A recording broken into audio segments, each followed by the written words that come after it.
l-erba tal-14 il-ġimgħa matul is-sena, sena 1. Qari mill-Evanġelju ta' San Mattew, kapitlu 10, versi minn 1 sa 7.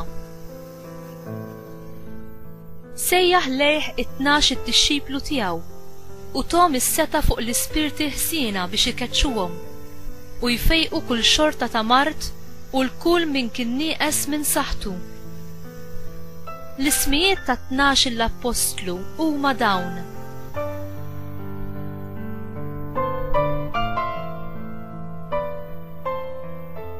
l-ewwel Xmun jgħidulu Pietru, uħuh Indri, u Ġagbu ta' Zebedew, uħuh Ġwanni, Filippu u Bartilmew, Tumas u Mattew il-Pubblikan, Ġagbu ta' Alfew u Taddew, Xmun il-Kanani u Ġuda l-Iskarjota li mbagħad tradih.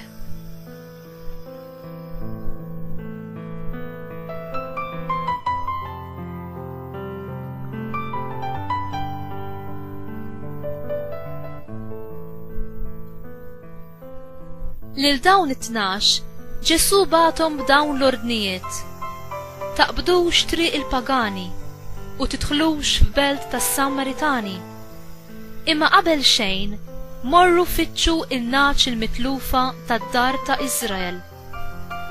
Intom u sejrin xandru u għejdu li s-saltna ta' smewiet waslet.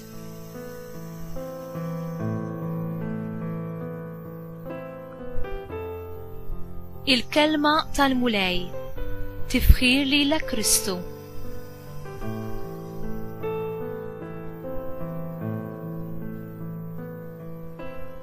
Inti taf u tesperjenza il-qawwa tal-Evanġelu f'ħajtek.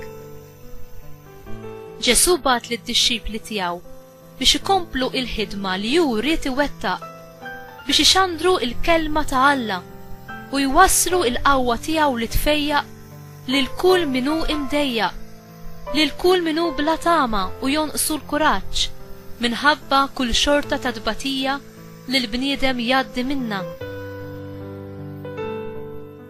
Fl-għażla ta' 12 l-apostlu nilmħu karatteristika tipika tal-ħidma ta' Alla. Ġesu għażel nies ordinarji. Ma kinux professjonalisti, lanqas kellhom xi rikkezzi jew xi pożizzjoni importanti.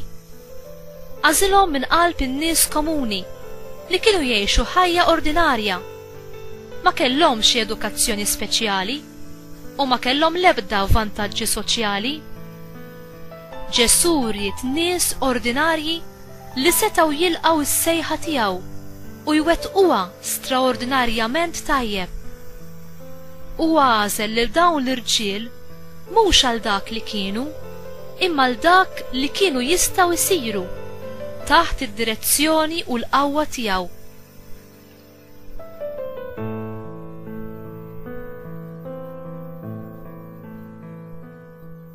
Meta l-mulej isejħilna biex inservuh, m'għandniex naħsbu li m'għandna xejn x'noffru. Il-mulej jilqa' dak li nies ordinarji bħalna nistgħu noffrulu u jużah għat-tkabbir tas-saltna tiegħu. Inti temmen li l-mulej irid jaħdem permezz tiegħek u fik għall-glorja tiegħu?